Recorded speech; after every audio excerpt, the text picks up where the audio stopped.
Indian ক্রিকেটের রত্ন সুরেশ আয়ার 26.5 কোটি টাকায় কিনে ভুল করেনি প্রীতি জিন্তা। তিনি আরো একবার প্রমাণ করে দিল। কোয়ালিফায়ারের ম্যাচে এসে, ইম্পর্টেন্ট ম্যাচে এসে সুরেশ আয়ারের যে বিধ্বংসী ইনিংস, সেটা যারা দেখেননি তারা আসলেই মিস করেছে। আমরা রাত জেগে খেলা দেখেছি, তার ইনিংসটা দেখেছি। সে শেষ পর্যন্ত দাঁড়িয়ে থেকে ম্যাচ জয় করে মাঠ থেকে বের হয়েছে। তার যে খেলা, তার যে শট, পুরোই চোখ জোড়ানো। 8টা 6 মেরেছে। 8টা 6-এর মধ্যে 6টি 6ই দেখার মতো ছিল। মুম্বাই ইন্ডিয়ার বোলিংদের সামনে 202 রান চেজ করে জেতা চারটেখানি বিষয় নয়।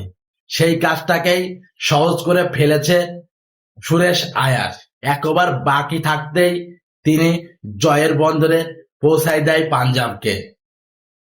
এক কোল থেকে উইকেট পড়ার পরেও সুরেশ আয়ার যেভাবে ব্যাটিংটাকে মাটির সাথে কামড়িয়ে ধরে রেখেছিলেন, এটা একটি সত্যি ক্যাপ্টেনের গুরুত্বপূর্ণ কাজ।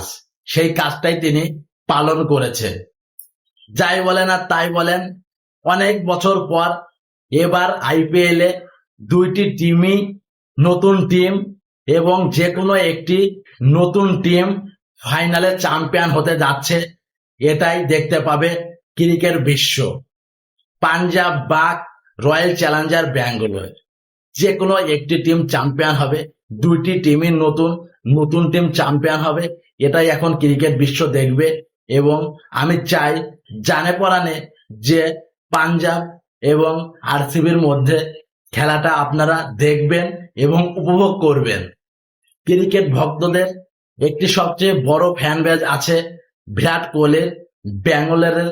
তারা চাইবে যে বিরাট কোহলির হাতেই শিরোপাটা উঠুক, কিন্তু পাঞ্জাবও ছেড়ে দেওয়ার পাত্র না।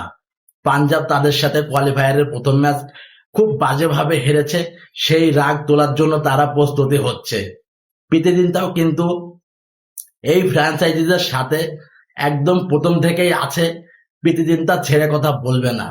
তারও এই কাপটা খুবই প্রয়োজন। সেও কিন্তু দুমড়ে মুচড়ে দেওয়ার মতো একজন মালিক। তার পরিশ্রম অনেক বেশি ক্রিকেটের পেছনে। এখন দেখা যাক যে ফাইনালে কোন দল চ্যাম্পিয়ন হয়।